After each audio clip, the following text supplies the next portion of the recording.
welcome to tonight's Planning Commission meeting.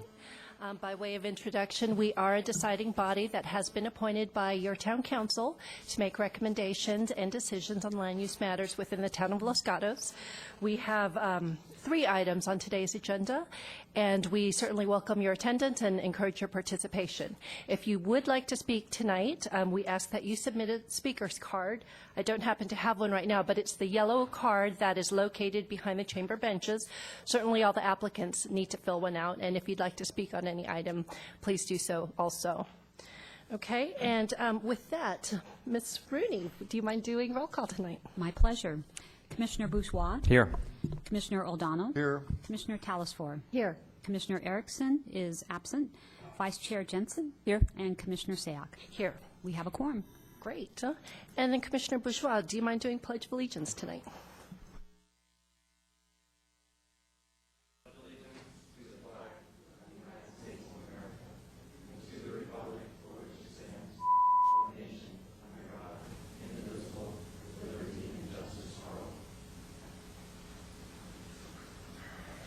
Thank you. So in our staff packets, we do have draft minutes from July 13, 2011. I'd like to mention that I was not at that meeting.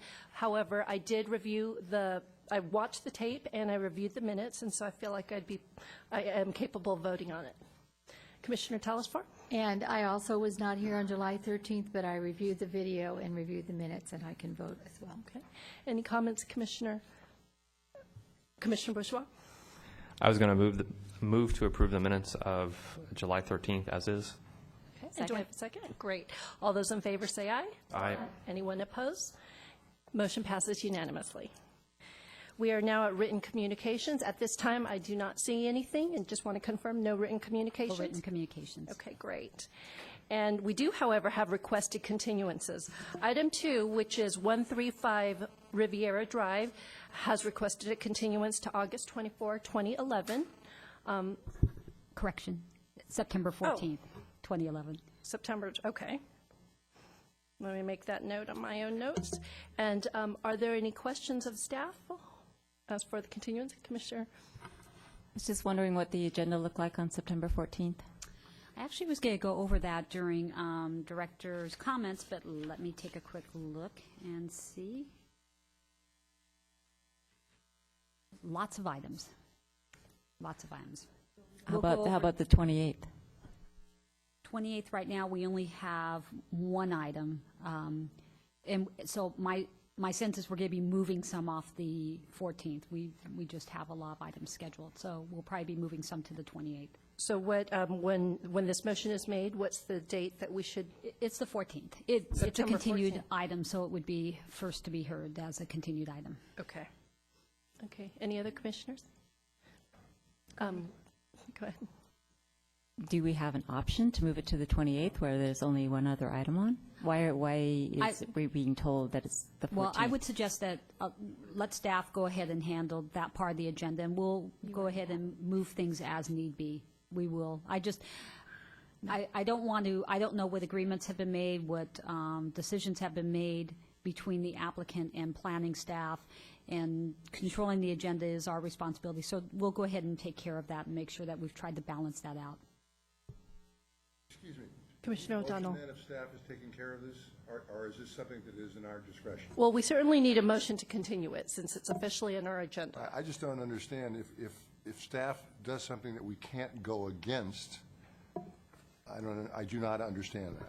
Well, I think the Planning Commission has discretion. I'm just suggesting that we have a lot of items that we're managing right now. We're trying to move them to agendas to be able to balance out the agenda.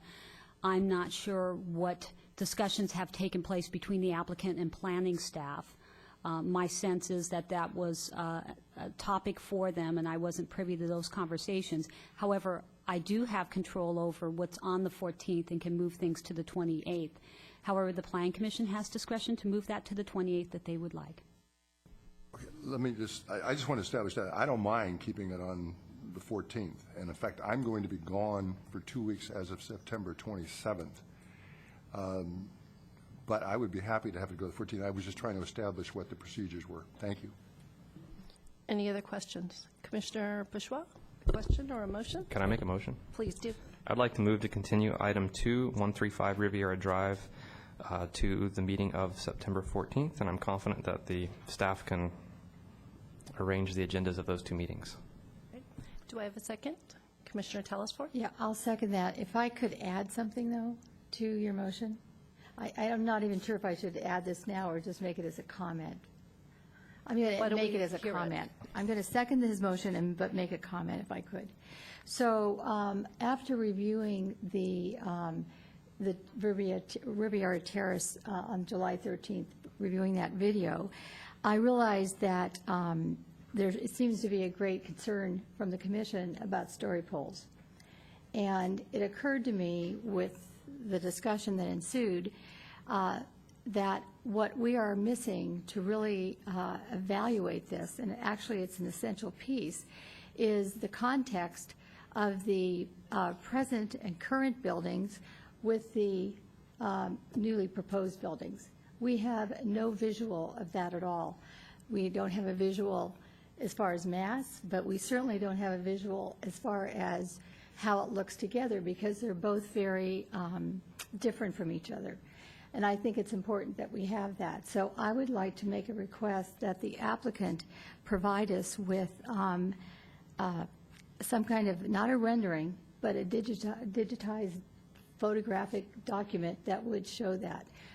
That technology is at our fingertips, and the fact that we don't use it is a crime, especially in making these big decisions. So that's my comment. Any other comments? Commissioner Bourgeois? I would just like to say I still don't think that's a completely adequate substitute for the story poles, and with the amount of open space they have on that property, I'm struggling to understand why they can't at least erect one unit of story poles. So I would not want that to be in lieu of. So Was that request made for a story pole before? through the chair, I believe some comments at the last meeting were made that we would have appreciated story poles, but Correct, but I don't recall watching a specific request. Right, there was none, I didn't remember. So I would then, in my comments, like to request both if possible. They both add so much to our decision, and they help us make and render a better decision. Commissioner Jensen, comment? I just want to agree with Commissioner Telesfor and Commissioner Bourgeois and chairing the last meeting. We did ask staff why the applicant was allowed not to put poles up, but I agree with Commissioner Bourgeois that the answer was something to do with safety, but there's a lot of open land there where you could put story poles up, or balloons, which aren't as expensive and could be done before September 14th, and it would be a benefit to us and the community, I think. Any other comments? I'd like to comment before I call the question, since we are taking a tally, that I also would like to see that. I'm particularly concerned at the visual coming from the trail, and so I'd like to see how that relates to the creek itself. Okay, with all that, I'll call the question. All those in favor for continuance, say aye. Aye. Aye. Anyone opposed? It passes 5-0. And we are now at subcommittee reports. In addition to sitting on the Planning Commission, all of us also serve on at least one other subcommittee. We have the Historic Preservation Committee, the Community Development Advisory Committee, and the General Plan Committee. And I believe since we last met, there have been two subcommittees that have met.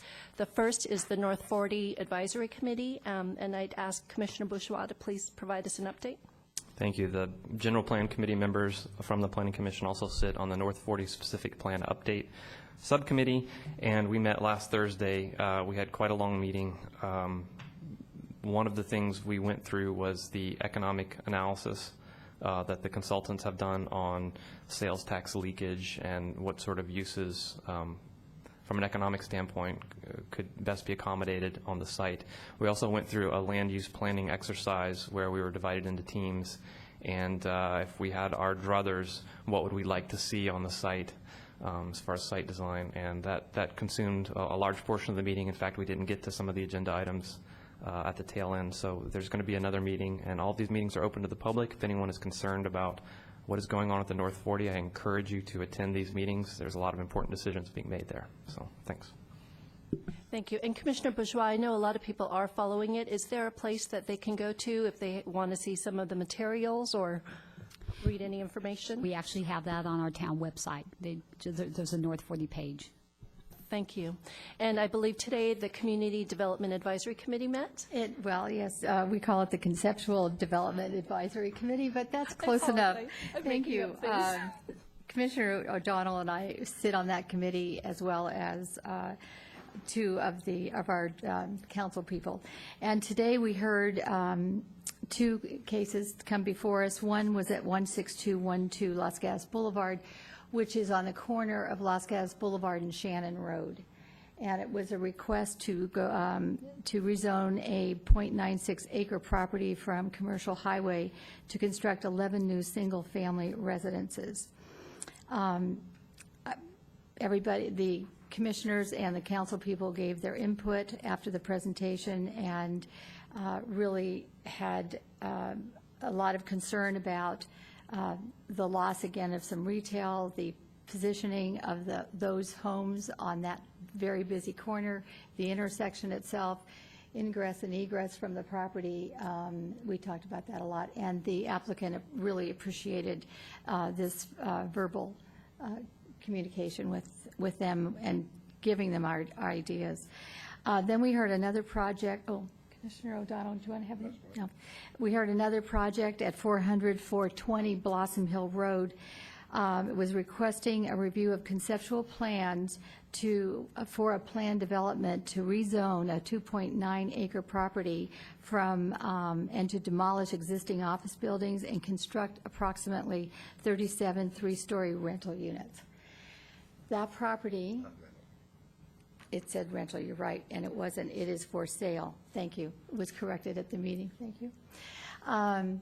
That property is, let's see, how do I say this? If you're going east on Las Gatas Boulevard, it's right after the overpass freeway. It's that immediate left-hand turn before you go up the hill, the Roberts Road. Does that make sense? Is it east? Did I say west? What did I say? Was I right? It depends. You can go either way. Yeah. The common way is to go west towards Vasona. Right. Right before you get to the freeway, it is the old Higgins Root office building on the right-hand Right. lower side with all the trees. That having been said, sorry. you're doing a wonderful job. Okay. So anyway, the point is, it's on Blossom Hill Road, and it's a little, really, most people probably wouldn't even look at it unless you lived here for as long as we have. But they wanted to develop it into housing units and take out the offices that are there. Now, all the offices there are, at the moment, are rented or leased. And the discussion was, and I think from all of the people present, from the council and the commission, is that we were concerned with loss of this office space, especially because we need that incubator office space that we would lose if this was turned into that kind of a development, plus the fact that the ingress and egress to that site is impossible.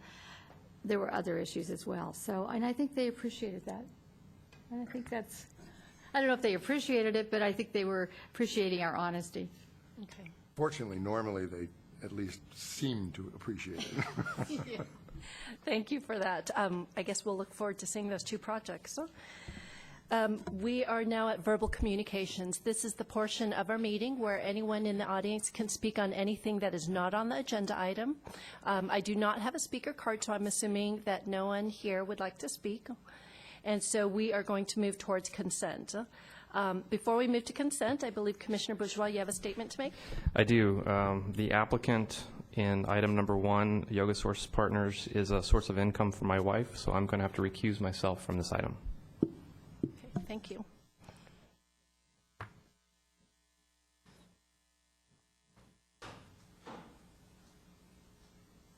Okay, as I mentioned, we have one item under consent. So this item will not be heard unless it is pulled for discussion. And I do not have any speaker cards to have this pulled. And commissioners, is there anyone who would like to pull it or a motion for consent? Commissioner Jensen. I'd like to make a motion to approve the consent calendar, which is item number 1, conditional use permit application U-11-009 with the findings and conditions that are contained in our staff report, and just say thank you to the applicant for painting the building and occupying it. I drive by there almost every day. Do I have a second? Commissioner Telesfor? I'll second that. Okay, any comments? Okay, all those in favor of consent, say aye. Aye. Anyone opposed? So it passes 4-0. And we now move on to agenda item number 3. And if we could just call Commissioner Bourgeois.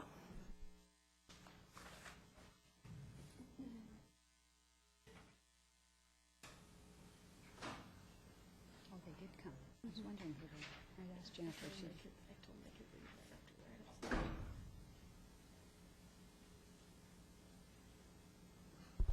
Welcome back, Commissioner.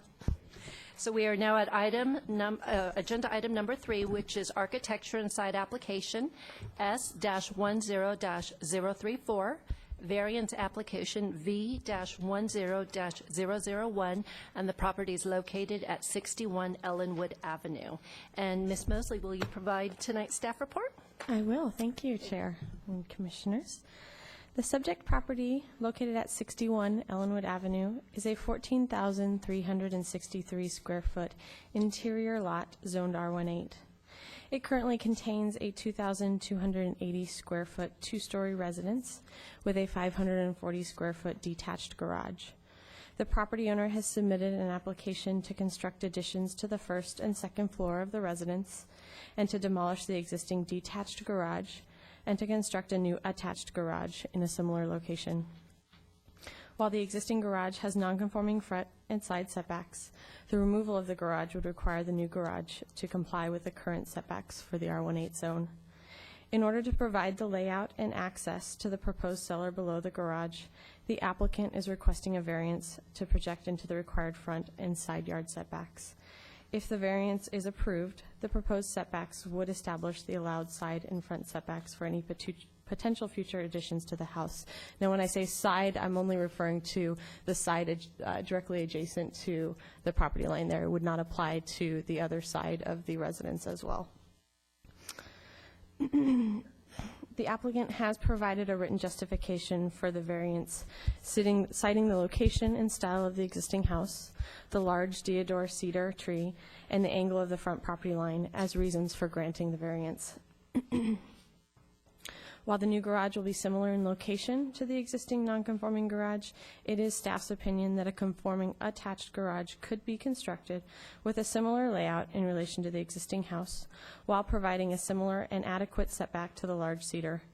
While a conforming garage may require modification or elimination of the proposed cellar, the garage could be relocated 3 feet to the east, while providing 2 separate stepped garage doors similar to the neighbor's garage at 63 Ellenwood Avenue. An additional option is that the applicant would be permitted to maintain the existing garage and expand to the east while maintaining the existing non-conforming setbacks. Based on this analysis and the fact that covered parking is not required by town code, staff is unable to provide the Planning Commission the required findings in section 29.20.170 of the town code for granting a variance. Based on information provided by the applicant, it appears that there may be several structures with non-conforming front and side setbacks in the immediate vicinity. While this addresses the compatibility of the proposed design, it does not directly address the required findings for granting a variance. As a result, staff recommends the Planning Commission deny the variance application and remand the architecture and site application to the Development Review Committee for final action with the direction to redesign the garage to conform to the requirements of the zone. This completes staff's report. You're here if you have any questions. Thank you, Ms. Mosley. Commissioners, any questions? Commissioner O'Donnell? On page 4, the top of the page, the second full sentence says, based on this analysis and the fact that the covered parking is not required by town code.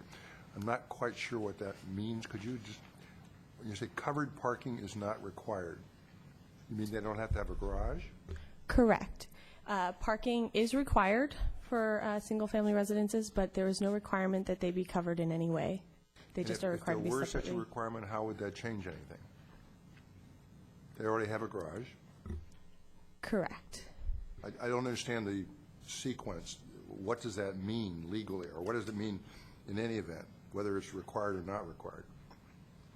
It just means that in order to comply with town code, they would not have to construct the garage that would require a variance. So they could demo the garage and just provide 2 separately accessible parking spaces in lieu of, and there would be no variance required. Commissioner Jensen? Aside from its belief that findings can't be made in support of a variance, does staff have any objection to the design? I'm not talking about setbacks, I'm not talking about anything else. I know it went through Historic Preservation Committee. Aside from its belief that findings for variance can't be made, does staff have any objections to this design? No, if the Planning Commission were to be able to make the findings to grant the variance, staff would support the architecture and site application. Any other questions? Commissioner Telesford? Sorry. So town doesn't require a garage.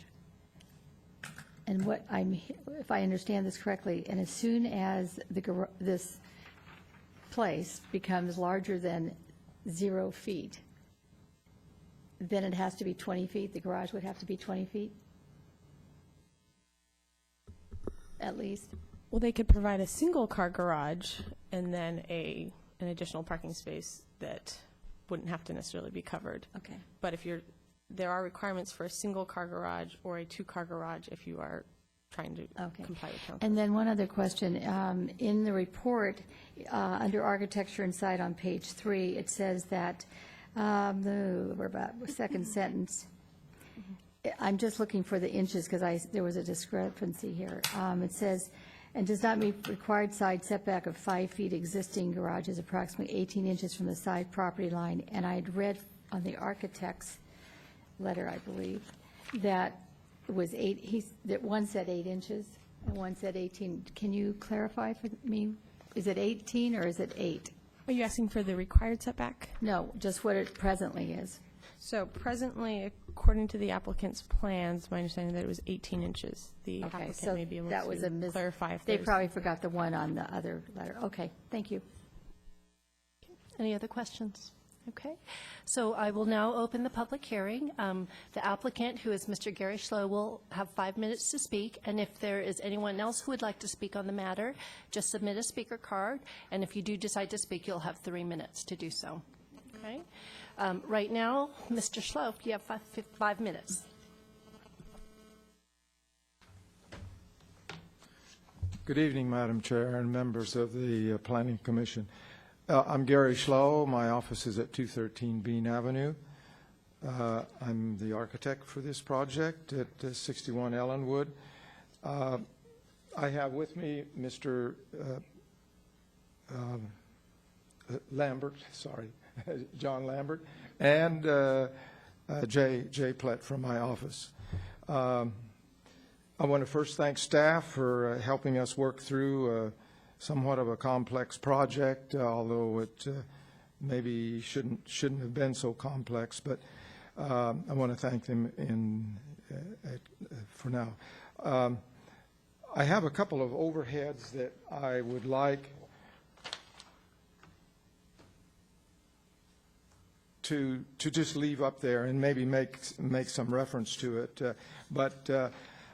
Because I'm being timed here, I'm going to go through a short summarization of the project and then answer questions later. It's our intent to add the 1,351 square feet to the main level, including the upstairs and the basement. These areas, along with garage and cellar area, are reflected on sheet A1. We know that the existing west wall of the house encroaches into the setback as shown on the site plan, also on sheet A1. Sheet A2 reflects a similar encroachment of 6 neighboring houses along Ellenwood And there's more information on that in Exhibit 4. I've shown the design objectives as listed on sheet 2 of 5. I won't get into, there's 6 line items there. My site constraint note should help to better understand the challenges we were faced with in developing this project. The town historical residential design guidelines played a key role in our design, although staff position was to convince us that a better plan was possibly by pushing the garage back into the main structure and eliminate the hallway in between the garage, what will be the new garage, and the house. I think we've convinced staff that our proposal is more innovative and sympathetic to the design. Many thoughts went into design and alternate designs. The story poles are in place and have helped everyone visualizing this project.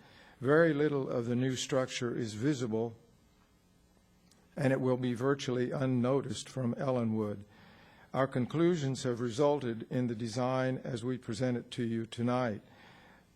The variants as requested in this application seem to be fully understood, and both Town Code Sections 29.20.150 and 29.20.170 are responded to in our variance consideration note, which is on sheet 5 of 5. That concludes my comments. Thank you, Mr. Schlow. Commissioners, any questions? Okay, Commissioner Jensen? Thank you, Mr. Schlow. Is the current garage up to code? No, it's not. The code is not to code. It is not built. The physical size is not to code. Aside from the fact that it's not 20 feet wide, are there other deficiencies in the construction of the garage?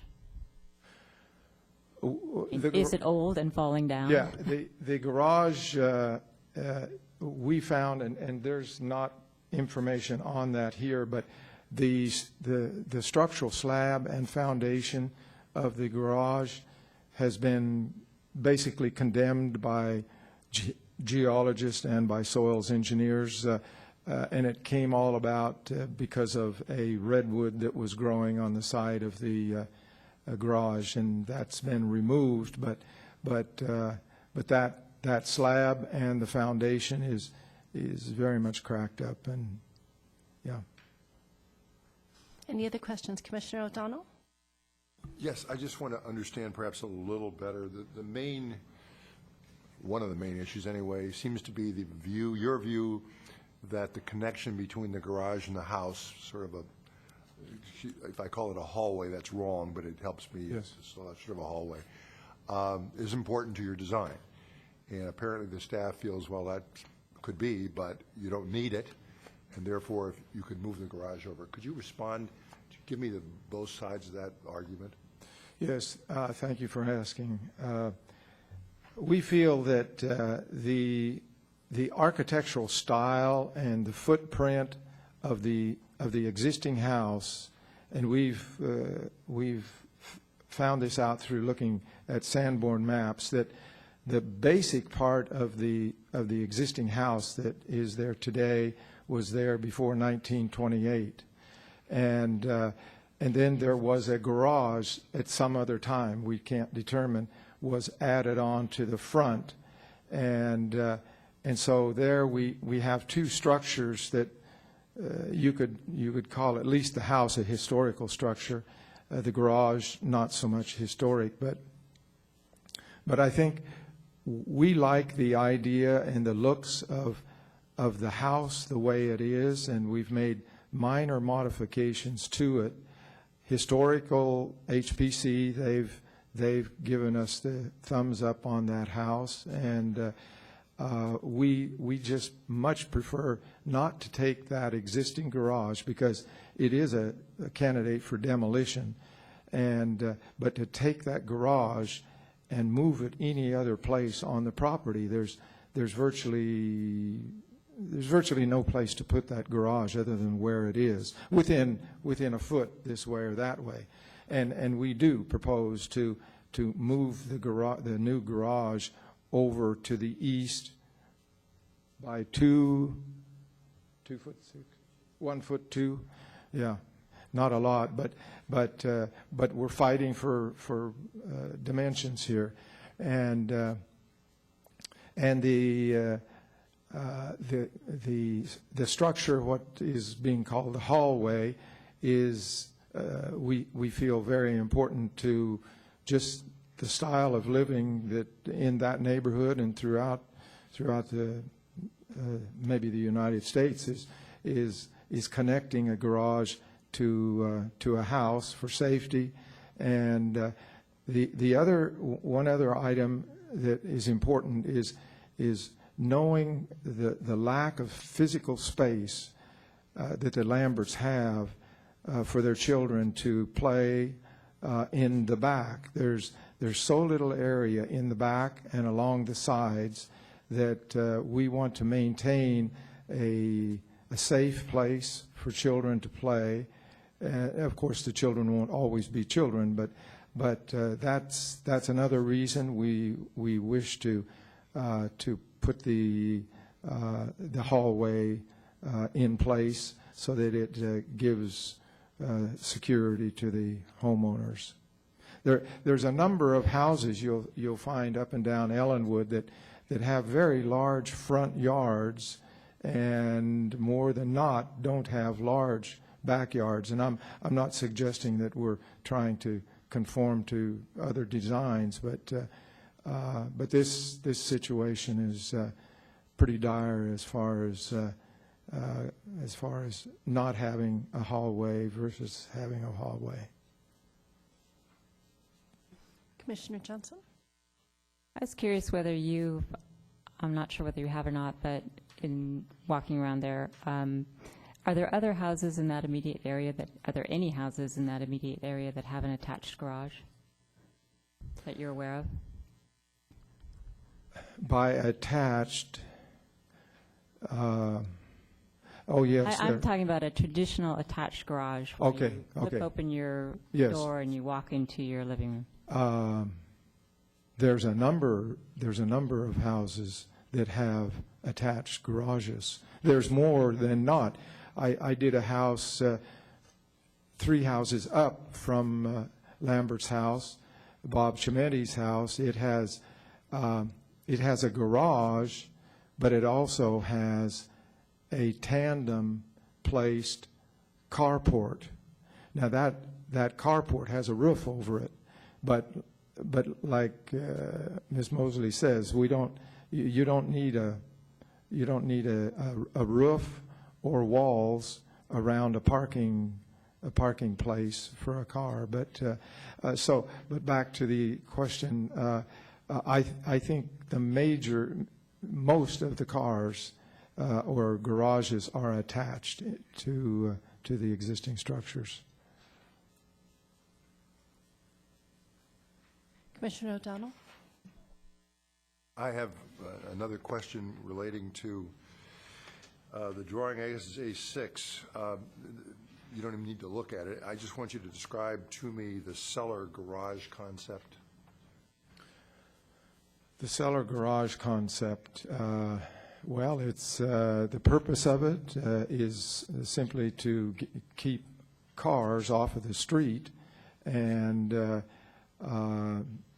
there's a 2-car. We have only the width for a 2-car garage. We can't go 3 cars unless we get a lift and we create a space subterranean. And that's the primary reason that it's not for playing games or anything down there. It's for getting cars. Explain to me how that works. It's a lift for 1 car or 2 cars or what? It's a lift for 2 cars. Well, yeah. There's 2 lifts, but they're for side-by-side cars. So the cars go into the garage and then they're lowered? Yes. And then yes. And then the space, obviously, in the garage is now empty? Yes, that's correct. Yeah, I guess I'm wondering, why are you doing that? I'm not objecting to it. What are you doing with the space that you've now opened up? Well, I'm parking 4 cars in that garage instead of 2 cars. I got it. Yeah. Okay, now you have me very curious. So how is it that when I've lowered 2 cars down, then does a floor come and close? Yes, there's a second floor there. And that's Is for this 2 all cars. stainless? What's this made out of, steel? I mean, I've never. Oh, there's a lot of steel in it, yes. I just am curious. Certainly is. Yeah, It's that's like all this. there is in it, pretty much, is steel. Yeah. You've seen, or maybe you've seen these kind of lifts in I don't know if they're in San Francisco, they're in New York City. There's lifts that go more than two cars high. Any other questions, Commissioner Telesforth? Just one other question. The cedar deodar tree that's Yes. in the center of that property, it's been referred to, I just wanted to ask you, with the alternate design that had been suggested to you, what would the impacts be? Could you refresh our memories on that?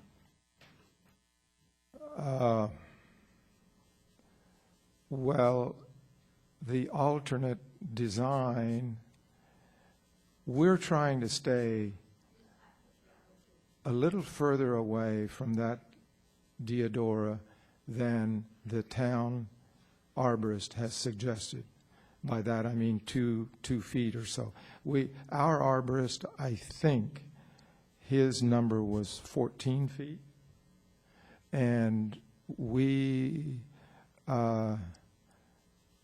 feel like we can diminish that number a little, but not a lot, not all the way down to 11 feet. So we're treating that tree very carefully. Commissioner Johnson? Mr. Schlow, I want to make sure I understand sheet A2. I think what you're doing is showing me with the dashed lines on 65, 67, 69, and 73 Ellenwood, that they're all encroaching into the front setback, and 65, 67, and 68 are encroaching into the side setbacks. Is that correct? That's correct, yes. Thank you. Any other questions? Commissioner Bourgeois? Thank you, Mr. Slow. You said something earlier in response to another question about moving the garage further. I think you said west. I'm not sure the direction. A foot, 1.2 feet or something. To the east. To the east. To the east, not the west. To the east. The west, and Meaning away from the property line, toward the tree. that's correct. That's correct. And when you say that, you're saying that additional foot is compared to what? Compared to existing conditions, compared to the existing wall, or compared to a previous design? Compared to the existing wall, Okay. yeah. So the existing wall is going to be further away from the property line than the existing wall? That's correct. That's correct. It's going to be, well, it's going to be 2'2", 2'2", increased from 8 inches. Okay, because our staff report says the existing is 4 feet 9 inches. 4 feet 9 inches is not the garage. 4 That's- feet 9 inches Is the house? is the house. Yes. Okay. Got it. That's why I was confused. Yeah, okay. Thank you. Okay, any other questions? Okay, and it looks like we have no speakers on this agenda item, so if there's any other last comments you'd like to make, you have 3 minutes to do so. Well, I didn't write a rebuttal because I was hoping there wouldn't be one because we feel so strongly that we've dotted all of our I's and crossed our T's. I feel like the town of Los Gatos and their variance line items and descriptions, we've met all of those, all of that criteria, and what we're proposing to add to the house, I just feel that after walking up and down Ellenwood numbers of times, and I've done several projects within 3 or 4 houses of here. I don't think what we're asking for is anything that is going to be objectionable to anyone. And it does get more cars off of the street. And other than that, everything's pretty quiet. Okay, thank you. Okay, thank you. And did you have a question, Commissioner? Okay, one more question. Oh, okay. I wanted to see if there was going to be any public comment before I asked this question. I was just wondering, have you spoken with any of the neighbors? Have you had any feedback from any of the adjacent properties about having an issue with the story poles or what you're proposing? Mr. Lambert has. You want to come up here, John? And I have left one note at their back neighbor and asking them to call me if they had a concern, and I didn't receive any call, but I think Mr. Lambert has. Yeah, we bought the property over Oh, a and year. Mr. Lambert, if you could just give us your name and address for the record. Yeah, I'm John Lambert, the owner of 61 Ellenwood, Los Gatos. So we bought the property over a year ago, but we only moved in probably about 6 weeks ago. When I bought the property, I did get introduced to some of the neighbors, especially the guys with the big houses across the road. Everybody's incredibly pleasant. And at that time, we already had a conceptual design, and I did discuss it with them in a generality, and everybody seemed quite happy about it. Since moving in, I've met more of the neighbors. I do know the owner of the property right next door at 63 Ellenwood. We worked closely together on the removal of the redwood that was damaging the garage. Incredibly pleasant. He's told me personally he will give me any support that I need, and he knows the design quite well. They are renting that house. I've met those guys that just moved in. They've got a year lease. Introduced to them yesterday, talked them through it. They were very supportive. The neighbors next to them, I've met them and discussed it with them in generality, had no problems. The neighbors up from them, so 3 doors away, she basically stopped by and said, "We're so happy to see kids in the area. I've got a little 2-year-old and a 4-month-old little girl." They said, "Hey, whatever you want to do to the house, it's great." We're fully supportive, and they knew Gary was on board, so they had a lot of trust in that too. The neighbors who are right behind us on the flag lot behind us, being introduced to them, they seem very pleasant. We didn't get a chance to go through design plans with them or anything, but as like Gary said, he tried to talk to them. I'm not aware that they would have any issues. They, again, were quite happy to see, a young family, not talking for myself, but talking for the kids, in there. So as far as I'm aware, I'm not aware of any issues, and we've tried to get to meet the neighbors as we can. Thank you. And Commissioner Bourgeois, did you have any other Thank you questions? for that. Yeah, just one follow-up. I did my site visit over the weekend. I'm just curious how long the story poles have been up. I'm assuming if they're a flag lot behind you, they've had plenty of opportunity to see the story poles. Yeah, at least 2 weeks now, I believe. It was Steve Babcock from Monterey who put them up. So. Great. Okay, thank you. Okay, thank you very much. Okay, so I will now close the public portion of this, and commissioners, if you have any comments, or if you would like to make a motion so that we can begin deliberations. Commissioner Johnson. I have a comment that I'll throw out there, and if anyone is in agreement with me, then I would try a motion. I think the design is very innovative, it's very imaginative, and it is doing what it can to preserve the historic nature and siting of this property in a unique way. And I think that at least I could figure out a way to make findings in support of a variance.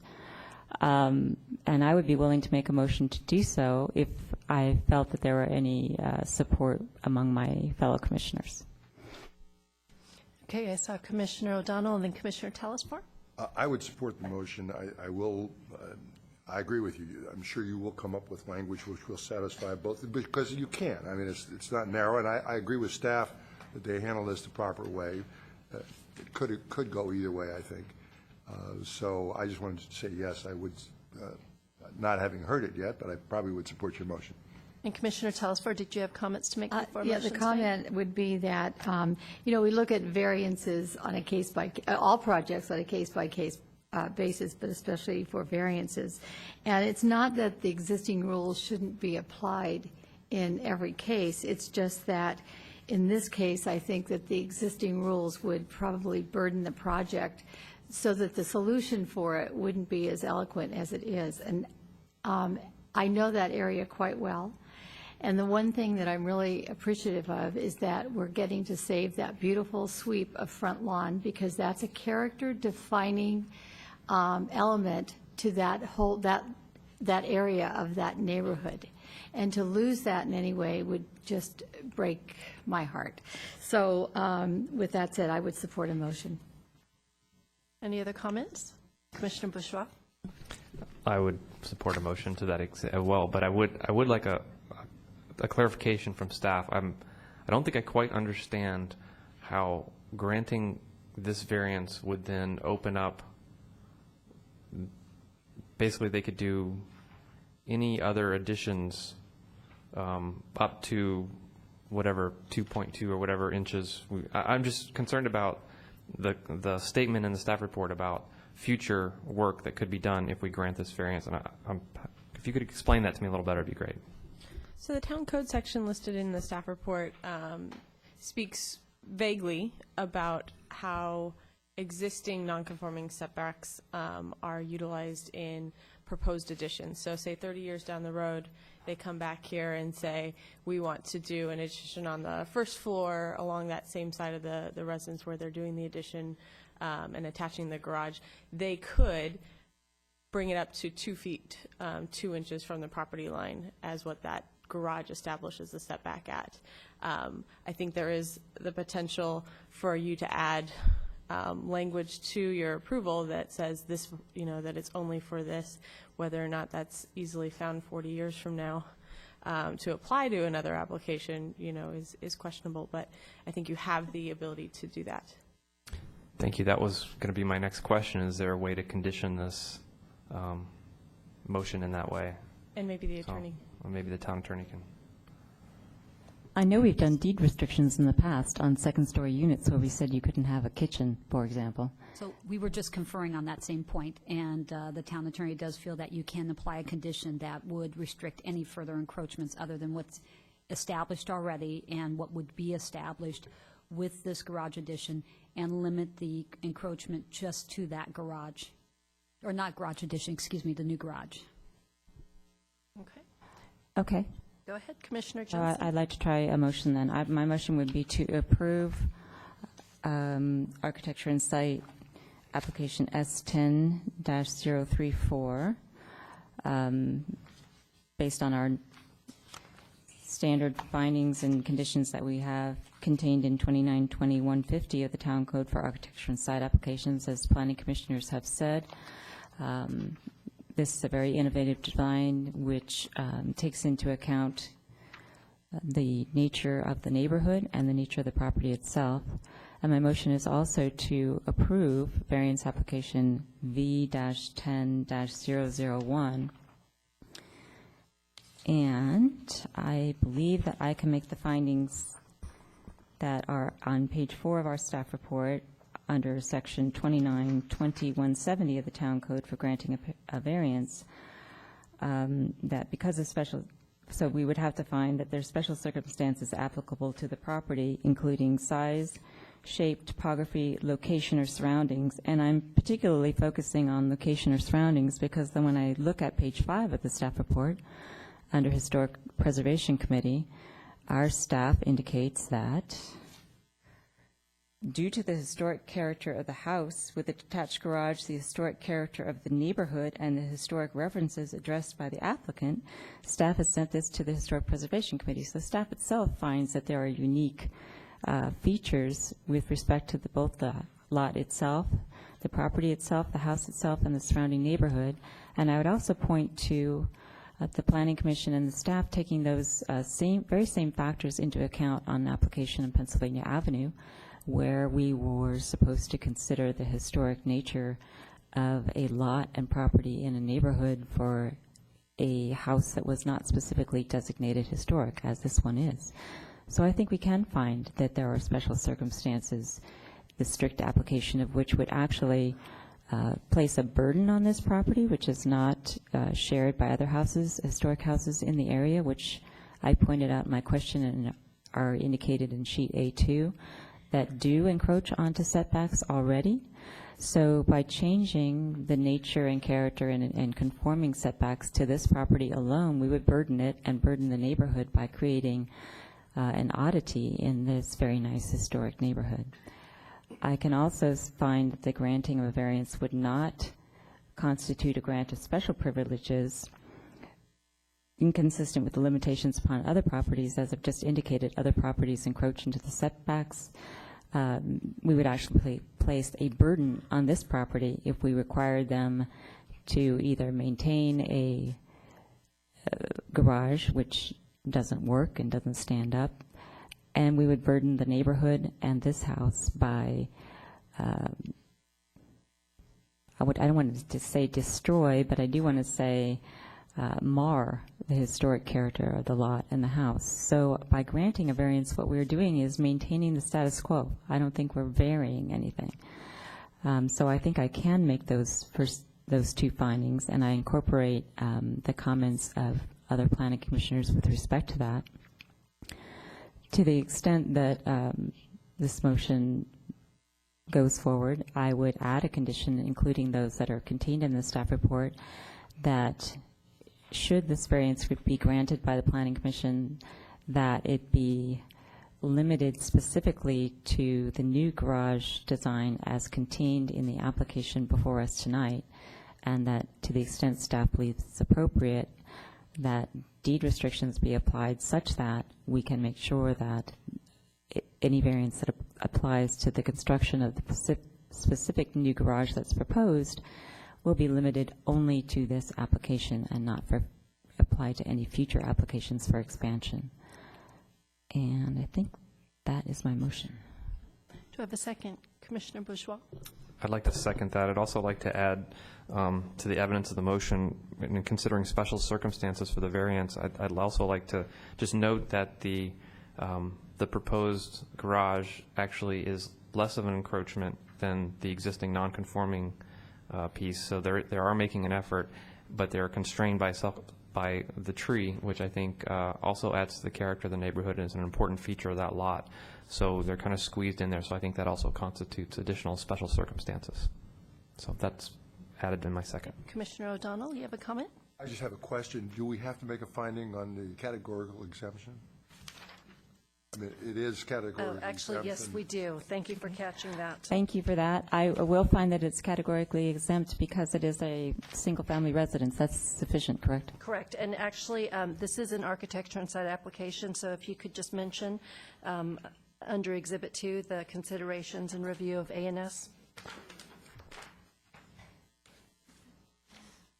Thank you, Madam Chair.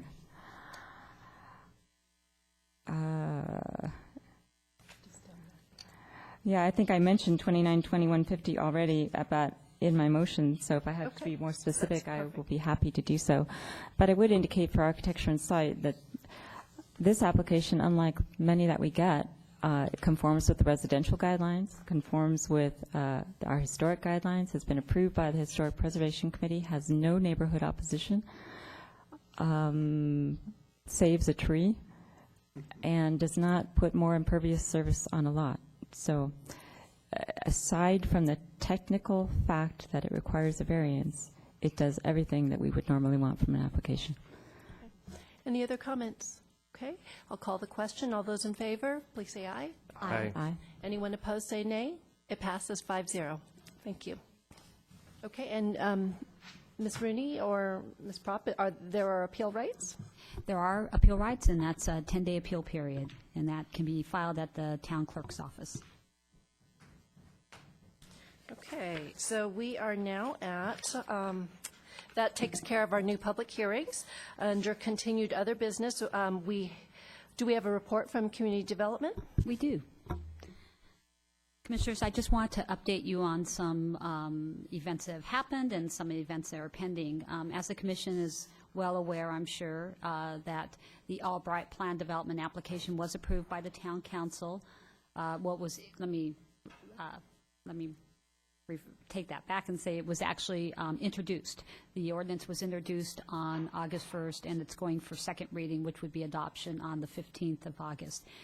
The one thing I think is really important to understand that the project that the council saw is significantly scaled back from what the Planning Commission saw. And I think the council had the same feelings as many of the commissioners did in terms of the challenge with the range of the variety of uses and the quantity, shall we say, of the uses.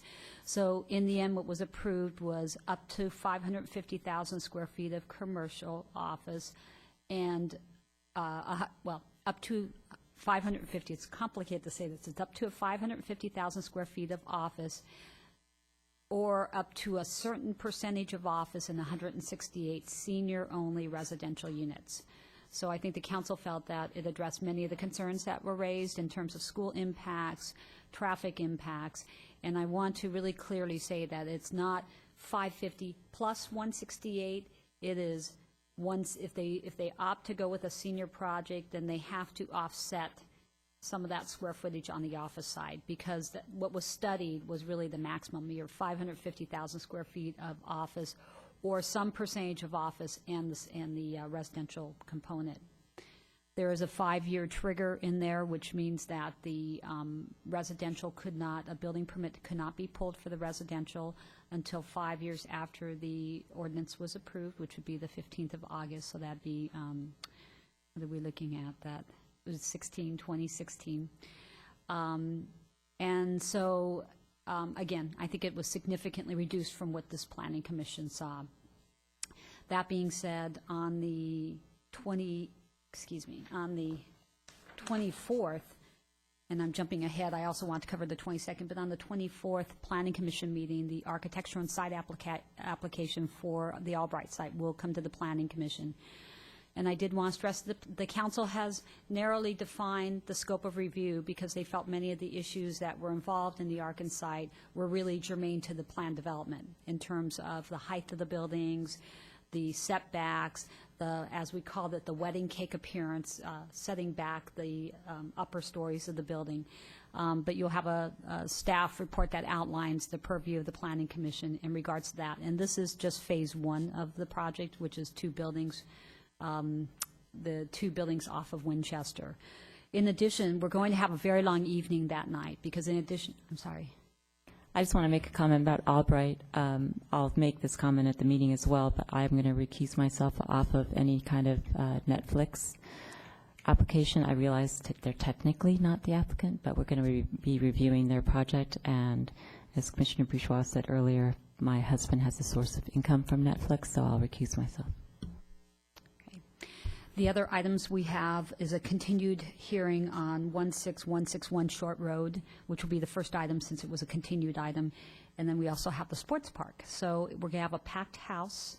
As I think we indicated in an email that we sent out to you, that we will have dinner for you. So we're starting at 6, and we did work with the chair and vice chair on securing that. We don't like to do that. We know it's difficult for commissioners to get here by 6, but otherwise we felt we'd be going past midnight. So we are providing dinner for the commission that evening. On the 22nd, we have the Planning Commission Town Council Retreat, and that will also be at 6 o'clock. That will be held at the Police Operations Building. And the 2 items we'll be discussing are the community benefit policy. And I think that's, we're working on the staff report for that right now, and I think that's going to offer a lot of alternatives. I think the Planning Commission and Council will have a good discussion on community benefit and how should we address it. There's about 3 or 4 different concerns we've heard about it that we're addressing and providing some alternatives to the Planning Commission and Council. The second item is really kind of a 2-part item. It's the entertainment permit process that the alcoholic beverage policy has required us to prepare. So we have done a fabulous survey of 9 different jurisdictions, and we have some recommendations on how to handle an entertainment permit process, as well as some revisions to the alcohol beverage policy. So that's going to be a packed night. There are a lot of discussion points with both of those topics. So we'll get started right at 6 on that one. And then the only other thing I want to mention was it was really is the September me get it, September 14th Planning Commission meeting. And as I look at the agenda right now, it is extremely full. I'm trying to find it, and I can't find it. Hang on.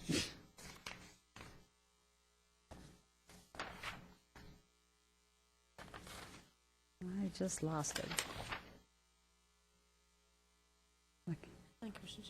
Yeah, I know. I had it out and then I lost it. So there we go. One of the issues we're having is when we have continued items, as the Planning Commission's well, where it really then starts to kind of cascade our agendas, because we had planned our agendas out literally 2 months in advance. And so when we have projects continue, it does create problems, because when we finally get to schedule a project, the planner and the applicant have extensive conversations. Obviously, we have to work with them and make sure it works with their schedule as well as their consultant's schedule, that works with our agenda schedule, and then we try to balance out those meetings. When we have continued items, it really ends up cascading that, and it is literally kind of a, I don't want to call it a shell game, but it's a game of trying to move things around and try to keep applicants from being unhappy that they're getting placed on another agenda, generally a later agenda. So we do have a very busy agenda also on the 14th, and we will manage that, and we'll make sure that we balance that out. We may not have some happy applicants, and that's our responsibility to make sure that we try to provide a balanced agenda to the Planning Commission and to try to expedite those permits as fast as we can. So we will have 2 continued hearings that night now, though. We'll have Riviera Terrace and we'll have the Toll House. So we will then, we also have 4 other items not scheduled, tentative on the agenda that we'll have to move around because those 2 will have to stay.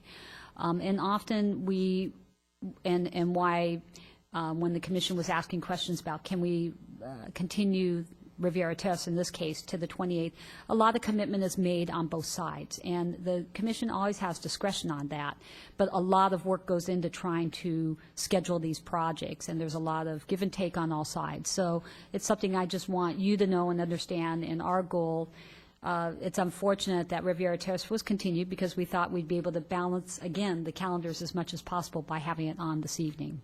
So we do have a couple of heavy nights coming up. And then right now, we'll be moving some items to the 28th, September 28th, but at this point, it looks like that will be a lighter agenda unless we have some things that are scheduled that we're not aware of, yes. Just throw this out. We're going to have a 6 o'clock meeting on, I take it, the 22nd and the 24th. I wonder if we should consider a 6 o'clock meeting on the 14th from what you're describing. It's really, I think, the chair's discretion. We try to avoid, the community development department doesn't have control over the joint meetings. That's set by the town manager's office. So we didn't have control over the joint meeting with the council. We did work through the chair on the 24th, and I think that's the chair's discretion if she wants to go ahead and have that 6. We can accommodate that. What would be helpful is, I know speaking just for myself, 6 o'clock meetings are extremely difficult to get to, and so I would like for commissioners to weigh in on realistically what time you can make. I get nervous because we had a quorum issue previously that we might not have quorum issues in the future, and so not only with, this is very helpful, but I know a couple months back you sent us the next 3 meetings ahead of time with the agenda items, and I understand they're tentative, but if you could continue to do that so that commissioners can take a look at those to make sure there are no conflicts and that any future quorum issues could be prevented. But I know 6 o'clock, excuse me, is very difficult for myself. Are there any others? I certainly can work my schedule around if there are necessities. Could be 6:30 as easy as 6. My schedule obviously is different than someone with children and all that. So if 6 o'clock is inconvenient, I just throw it out. So Sure. 6:30 or 7 is fine with me. Okay. Commissioner Jensen? I actually have a procedural legal question. Given that meetings are noticed to the public, and thank you for your presentation, but I didn't hear you mention the public in figuring out the agenda. Do you have to renotice if you just change the time of the meeting? Because it seems like, how is the public supposed to know that they're supposed to show up at 6 o'clock on that? Don't you have to renotice it? So we generally decide those before we notice the meeting at all. And generally, we know enough in advance before the 72 hours when the agenda is posted, both at Town Hall, the library, and online, what time that meeting's going to be, and we do give that advisory. In the case of a large project where we've decided ahead of time that it's a 6 p.m. meeting, then the neighborhood, any notices are already noticed for that time. So we generally do it ahead of time for certain items that we might hear earlier on a 6 or 6:30 calendar. It's generally not those large items that we notice if we've already noticed those for 7 p.m. Yeah, I just have a genuine concern, actually, that the public understands that Planning Commission meets at 7 o'clock, and frequently we've been changing the meeting. Fortunately, I can usually make it at 6 o'clock, so it's not a big issue for me, but I'm concerned, the bigger the project, the more likely it is to start at 6 o'clock, and we've heard public comment that people don't get notice about various projects or whatever. So I'm just concerned that by changing the default start time, that we might eliminate public input that we otherwise would have, because members of the public can't actually make it at 6. Commissioner O'Donnell? I'm respectful of that position, and that may be the compelling one, but I will tell you that being at meetings after 11 o'clock at night is also very inconvenient, and often the public gives up and goes home. So you have that difficulty. So to me, and I don't know, I think the chair is absolutely correct, we'd have to look at what the agenda is proposed to be, and if it looks like it's going to take 4 hours, then maybe we ought to move it up a little bit. But, I mean, I would certainly defer whatever the chair does. I just threw it out as something to think about. And I also agree that we have to, you know, the people we work for are the public. So we want to make sure they're aware of what's going on. And unless we can give them notice well in advance, I would be concerned, too, that they would try to go back to the default position. But I think if we give adequate notice, and more than adequate notice, we're going to save the public a lot of late night sitting around. So that's something that I would obviously defer to the chair to do. I just throw that out. I defer to the chair as well, but I know I sound like an old fuddy-duddy. Like back in the day, we used to start these meetings at 7:30, and we often wouldn't finish till 2 a.m.